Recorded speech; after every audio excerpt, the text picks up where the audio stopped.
प्यारे दोस्तों, बहुत बहुत स्वागत है आपके अपने चैनल यूजीसी नेट साहित्य दर्पण में। तो फ्रेंड्स, आज की क्लास में हम आचार्य रामचंद्र शुक्ल कृत हिंदी साहित्य का इतिहास से कुछ महत्वपूर्ण तथ्य लेकर आए हैं। जैसा कि आपको पता है, इस चैनल के माध्यम से हम इकाई 1, इकाई 2, इकाई 3, इकाई 5, इकाई 7 तथा कुछ प्रीवियस ईयर क्वेश्चन और कुछ महत्वपूर्ण मॉक टेस्ट भी कर रहे हैं। तो यदि आप इन वीडियो को देखना चाहते हैं तो चैनल के प्लेलिस्ट में जाकर वहां से देख सकते हैं।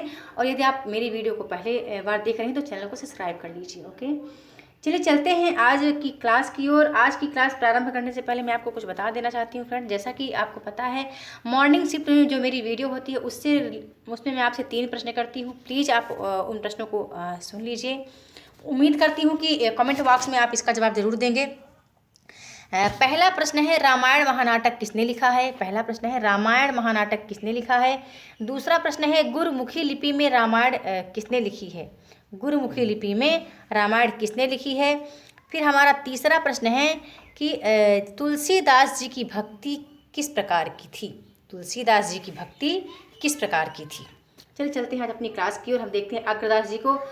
यहाँ से एग्जाम में कई बार क्वेश्चन बनते हैं। आपको पता है कि इस चैनल के माध्यम से हम महत्वपूर्ण तथ्यों का अध्ययन कर रहे हैं। तो अग्रदास जी के संबंध में देख लेते हैं। रामानंद जी के शिष्य अनंतानंद और अनंतानंद के शिष्य कृष्णदास पहारी थे। कृष्णदास पहारी के शिष्य थे अग्रदास जी। इन्हीं अग्रदास जी के शिष्य भक्तमाल के रचयिता प्रसिद्ध नाभादास जी। इन्हीं अग्रदास जी के शिष्य भक्तमाल के रचयिता प्रसिद्ध नाभादास जी थे। गलता की प्रसिद्ध गद्दी का उल्लेख पहले हो चुका है। वहीं भी ये भी रहा करते थे और संवत 1632 के लगभग वर्तमान थे। कौन? अग्रदास जी। इनकी बनाई 4 पुस्तकों का उल्लेख मिलता है। हितोपदेश उपखाणा वावनी है, ध्यान मंजरी है, राम ध्यान मंजरी है, कुंडलिया है। बहुत इंपॉर्टेंट इनकी रचना है, ये रचनाएं हैं। हम देख लेते हैं, एक पंक्ति यहाँ है जो कि ये भी इंपॉर्टेंट है। कुंडल ललित कपोल जुगल अस्परम सुदेशा, तिनको निरख प्रकाश लजत राकेश दिनेशा, मेचक कुटिल विशाल सरोरु नयन सुहाए, मुख पंकज के निकट मनो अलछौना आए। फिर यहाँ भी कुछ पंक्ति है। उम्मीद करती हूँ आप वीडियो पॉज करके देख लेंगे। चलिए हम देखते हैं नाभादास जी को। नाभादास जी के संबंध में, क्योंकि अक्सर कई बार इनकी जो प्रसिद्ध रचना है भक्तमाल, उससे कई बार प्रश्न पूछे जा चुके हैं। तो फ्रेंड्स, मैं यहाँ पर कुछ आपको इम्पॉर्टेंट तथ्य बता देती हूँ। यदि आप देखना चाहें तो आप वीडियो पॉज करके देख भी सकते हैं। नाभादास, डॉक्टर गियर्सन ने नाभादास का उपनाम नारायण दास बताया है। और जो नाभादास का की जो रचना है ये भक्तमाल, तो भक्तमाल संवत 1642 के पीछे बना और संवत 1769 में प्रियादास जी ने उसकी टीका लिखी। इस ग्रंथ में, यानी किसमें? भक्तमाल में 200 भक्तों के चमत्कारपूर्ण चरित्र तथा 316 छप्पयों में लिखे गए हैं। इन चरित्रों में पूर्ण जीवन वृत्ति नहीं है, केवल भक्ति की महिमा सूचक बातें लिखी गई हैं। इसका उद्देश्य भक्तों के प्रति जनता में पूज्य बुद्धि का प्रचार करना जान पड़ता है।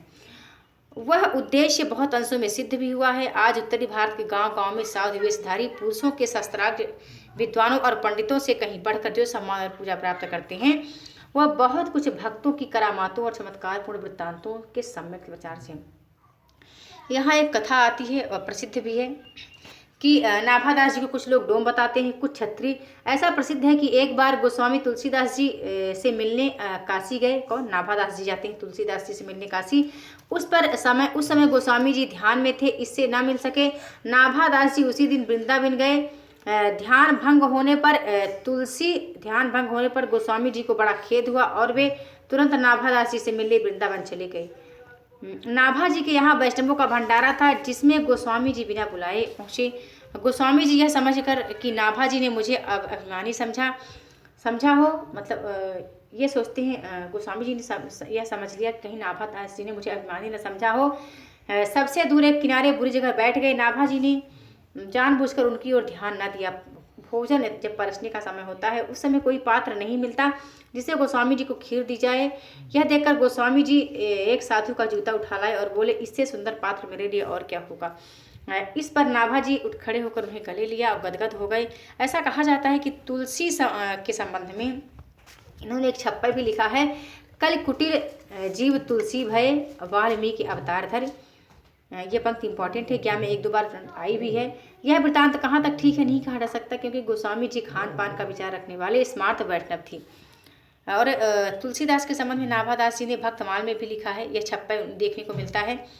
त्रेता काव्य निबंध करी सतकोटि रसायन रामायण, एक अक्षर उच्चरे ब्रह्म इत्यादि परायण, अवभक्तन सुख दैन बहुर लीला विस्तारी, रामचरण सम्मत रहत अहिनिस व्रतधारी, संसार अपार के पार को सुगम रूप नौकालियो, कल कुटिल जीव निस्तार हित, वाल्मीकि तुलसी। भाई बहुत इंपॉर्टेंट और प्रसिद्ध पंक्ति भी है ना। तो यहाँ हमने कुछ इनके संबंध में देखा। इनके संबंध में एक और तथ्य फ्रेंड्स यहाँ पर प्राप्त होता है। इन्होंने नाभादास ने अष्टयाम की रचना श्रृंगार भक्ति और रसिक भावना लेकर की है। तो इन्होंने अष्टयाम की जो दो पुस्तकें लिखी हैं, एक लिखा है ब्रज भाषा में जिसमें गद्य में राम और सीता के 8 पहरों का वर्णन है, और एक लिखा है अवधी भाषा में, तो जिसमें अवधी भाषा दोहा चौपाई शैली में राम सीता का वर्णन है। ये यहाँ पे कुछ दी गई हैं। नीचे कुछ वही जो बातें हमने कहा है उसी संबंधित हैं। अब यहाँ कुछ पंक्ति है पद्य में, तो यदि आपको देखना है तो वीडियो पॉज करके देख लीजिएगा। चलिए हम पढ़ते हैं प्राणचंद्र चौहान को, ये भी इंपॉर्टेंट है। प्राणचंद्र चौहान, और एग्जाम में कई बार ऐसा पूछा जाता है कि प्राणचंद्र चौहान सगुण भक्ति धारा की किस शाखा से आते हैं, तो ये राम भक्ति शाखा के कवि माने गए हैं। संस्कृत में रामचरित संबंधी कई नाटक हैं, जिनमें कुछ तो नाटक के साहित्य नियमानुसार है और कुछ केवल संवाद रूप में होने के कारण नाटक कहे गए। इसी पिछली पद्धति पर संवत 1617 में इन्होंने रामायण महानाटक लिखा। ये इनकी प्रसिद्ध रचना है। और जैसा कि हमने पढ़ लिया कि राम के चरित्र पर कई नाटक हैं, लेकिन जो नाटक नियमानुसार लिखा है तो वो किसने लिखा है? प्राणचंद्र चौहान ने लिखा है रामायण महानाटक। बहुत इंपॉर्टेंट। यहाँ कुछ पंक्तियाँ दी गई हैं, उम्मीद करती हूँ आप वीडियो पॉज करके देख लीजिएगा फ्रेंड्स। चलिए पढ़ते हैं आगे हृदय राम को। और हृदय राम से संबंधित भी कई बार एग्जाम में प्रश्न पूछे जाते हैं। इनकी जो प्रसिद्ध रचना है हनुमान नाटक है। 1623 ईस्वी हनुमान नाटक का प्रकाशन वर्ष है, तो एग्जाम में कई बार ये भी पूछ ली जाती है। तो चलिए देख लेते हैं। यह पंजाब के रहने वाले और कृष्णदास के पुत्र थे। इन्होंने संवत 1680 में संस्कृत के हनुमान नाटक के आधार पर भाषा हनुमान नाटक लिखा, जिसकी कविता बड़ी सुंदर और परिमार्जित है। इसमें अधिकतर कविता और सवाइयों में बड़े अच्छे संवाद हैं। पहले कहा जा चुका है कि गोस्वामी तुलसीदास जी ने अपने समय की सारी प्रचलित काव्य पद्धतियों पर रामचरित का गान किया। केवल रूपक या नाटक के ढंग पर उन्होंने कोई रचना नहीं की। गोस्वामी जी के समय से ही उनकी ख्याति के साथ साथ राम भक्ति की तरंगें भी देश के भिन्न भिन्न भागों में उच्चरी थीं। उस काल के भीतर ही नाटक के कई रूप में रचनाएं हुई, जिनमें सबसे प्रसिद्ध है हृदय राम का हनुमान नाटक। बस आपको इतना याद रखना है, हृदय राम का हनुमान नाटक है, जो कि इंपॉर्टेंट है ज्ञान की दृष्टि से। यहाँ कुछ पंक्तियाँ दी गई हैं, तो यदि आपको देखना है तो फ्रेंड्स वीडियो पॉज करके देख लीजिएगा, क्योंकि आचार्य शुक्ल जी की पुस्तक हिंदी साहित्य का इतिहास से कहाँ से कौन सी पंक्तियाँ पूछ ली जाएंगी कोई आइडिया नहीं है।